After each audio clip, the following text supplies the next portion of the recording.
കറിയിൽ ചേർക്കാൻ വേണ്ടി എടുത്ത ഇഞ്ചി, വെളുത്തുള്ളി, പച്ചമുളക്, ഇതിൽ കുറച്ച് പെരുംജീരകം പൊടിച്ച് സെറ്റാക്കി എടുക്കാം. മുളക് പൊടി, മഞ്ഞൾപ്പൊടി, പൊടി ഇവ മൂന്നും ചേർക്കുക. പാകത്തിന് ഉപ്പിടുക. നല്ലപോലെ അരച്ച് ചേർത്ത് വേവിക്കാൻ വെക്കാം. പിന്നെ അതിൽ 2 കറുകപ്പട്ടയും 2 ഗ്രാമ്പും കൂടെ ഇടുന്നുണ്ട്. നമ്മൾ ഇഞ്ചി വെളുത്തുള്ളിയൊക്കെ ചതച്ചെടുത്തതും കൂടെ ആഡ് ചെയ്യുക. അതിനുശേഷം നല്ല വൃത്തിക്ക് മിക്സ് ചെയ്യുക. എന്നിട്ട് അടുപ്പിൽ വെച്ചൊന്ന് വേവിക്കാം. നമ്മൾ ബീഫ് കറി സെറ്റാക്കിക്കൊണ്ടിരിക്കുക. അപ്പോൾ സവാളയും ഇതും കൂടെ അരിഞ്ഞ് വെച്ചേക്കുകയാണെങ്കിൽ നമുക്കതിനെ ഒന്ന് കുറച്ച് ഇതിനെ ഒന്ന് എടുത്ത് എണ്ണയിൽ വഴറ്റിയതിന് ശേഷം നമ്മൾ ഉണ്ടാക്കി കറി തട്ടാം. ബീഫ് വെന്ത് തുടങ്ങിയിട്ടുണ്ട്.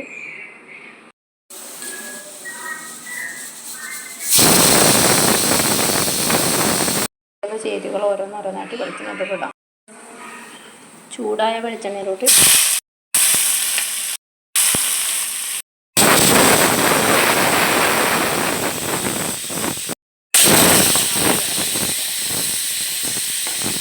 പോലെ വഴറ്റിയതിന് ശേഷം നമുക്ക് വെന്ത ബീഫിനെ ഇതിനകത്താക്കിയിട്ട് നല്ലപോലെ റെഡിയാക്കി സൂപ്പർ കറി വെച്ചെടുക്കാൻ പറ്റും. അതിനകത്ത് തന്നെ നമ്മളെല്ലാ മസാലകളും ചേർത്തിട്ടാണ് വേവിക്കാൻ വെച്ചിട്ടുള്ളത്. അതുകൊണ്ട് തന്നെ ഇനിയിപ്പോൾ ഇതിനകത്ത് കറുകപ്പട്ടയും അതൊന്നും ഇടേണ്ട ആവശ്യമില്ല. നല്ലപോലെ വഴറ്റിയെടുക്കണം. അതിനകത്ത് ഞാൻ മല്ലിച്ചപ്പും പിന്നെ കറിവേപ്പില ഇട്ടിട്ടില്ല. മല്ലിച്ചപ്പും സവാള, പച്ചമുളക്, ഇഞ്ചി എല്ലാം ഇട്ടിട്ടുണ്ട്. അപ്പോൾ അതുകൊണ്ട് തന്നെ നല്ലപോലെ വഴറ്റിയെടുത്തതിന് ശേഷം മറ്റേ കറിയും കൂടെ ഇതിനകത്ത് നമുക്ക് തട്ടാം. ഗരം മസാലയും കൂടെ ഇടാം. ചെയ്യുക. വേവിച്ച് വെച്ച ബീഫിനെ ഇതിനകത്തോട്ട് അങ്ങ് തട്ടിയിട്ടുണ്ട്. ഇനി നമുക്ക് ആവശ്യമുള്ള എന്തെങ്കിലും എരിവോ ഒക്കെ കുറവുണ്ടെങ്കിൽ അതിനനുസരിച്ച് മസാല ആഡ് ചെയ്ത് കൊടുക്കാം. അപ്പോൾ എന്തെങ്കിലും കുറവുള്ളതൊക്കെ ആഡ് ചെയ്തിട്ട് നമുക്ക് കറി ഒന്നും കൂടെ സെറ്റാക്കാം. വേറെ കുറവുണ്ട്. അപ്പോൾ നമുക്ക് എന്ത് ചെയ്യാം, ഇതിനകത്ത് നിന്ന് പൊടികളൊക്കെ ചൂടാക്കി ഇതിനകത്ത് ആഡ് ചെയ്യാം വെച്ചിട്ടുണ്ട്. അതിൽ ചൂടായ പാനിലോട്ട് കുറച്ച് മുളക് പൊടി, മല്ലിപ്പൊടി, മഞ്ഞൾപ്പൊടി ഒക്കെ കൂടെ ഇത് ചെയ്യണം. അപ്പോൾ അത് നല്ല കളറുണ്ടാവും, പക്ഷേ എരിവ് അധികം ഉണ്ടാവില്ല. അതുകൊണ്ട് കുറച്ച് ഇട്ടിട്ട് നമുക്ക് മസാല പൊടിയിട്ട് ചേർക്കാം. അപ്പോൾ നല്ലൊരു കറിക്ക് നല്ലൊരു കുറുകിയൊരവസ്ഥ കിട്ടും. നല്ല ടേസ്റ്റ്.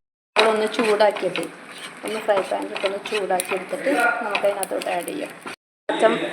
പച്ചമണം മാറി കിട്ടുന്നതിന് വരെ ഒന്ന് വറുത്തെടുത്താൽ മതി. നല്ലപോലെ അത് കറി റെഡിയാവും. ടേസ്റ്റുള്ള അടിപൊളി ബീഫ് കറി സെറ്റായിട്ടുണ്ട്. എല്ലാവരും ഒന്ന് ട്രൈ ചെയ്യുക. ഇഷ്ടപ്പെട്ട ഒരു ലൈക്ക് ചെയ്യുക. നമുക്ക് കുറച്ച് ചെറിയ ഉള്ളി താളിച്ചെടുത്ത് ചേർക്കാം. നല്ല ടേസ്റ്റാണ്. ഞാൻ അരിഞ്ഞെടുത്തേക്കുന്ന ഈ കുഞ്ഞുള്ളി ഇതിനകത്തേക്ക് തന്നെ താളിച്ചെടുക്കും. നോക്കിച്ചെടുത്തിട്ട് നമുക്കതിനകത്തോട് ചേർക്കാൻ ഒരു പ്രത്യേക ടേസ്റ്റാണ്. ഉള്ളിൽ ചേർത്തിട്ടുള്ളത്. ഇപ്പം ഇനി എൻ്റെ കുഞ്ഞുള്ളിയും കൂടെ ആകുമ്പോൾ അടിപൊളി ടേസ്റ്റ് വരും. അതുപോലെ ഒന്ന് വറവിട്ടെടുക്കാം. നമുക്ക് ആ വറവിട്ട ഉള്ളി ചേർത്ത് മല്ലിയില അരിഞ്ഞെടുത്തിട്ടുണ്ട്. ശേഷം ഇടുമ്പോൾ ഒരു പ്രത്യേക ടേസ്റ്റ് നമ്മൾ ഇളക്കി കൊടുക്കും. അതുപോലെ ഇളക്കി നമുക്ക് സെറ്റാക്കി അടിപൊളിയായിട്ട് ഉപയോഗിക്കാവുന്നതാണ്. ബീഫ് കറിയും പുട്ടും കൂടെ കഴിച്ചു നോക്കാം.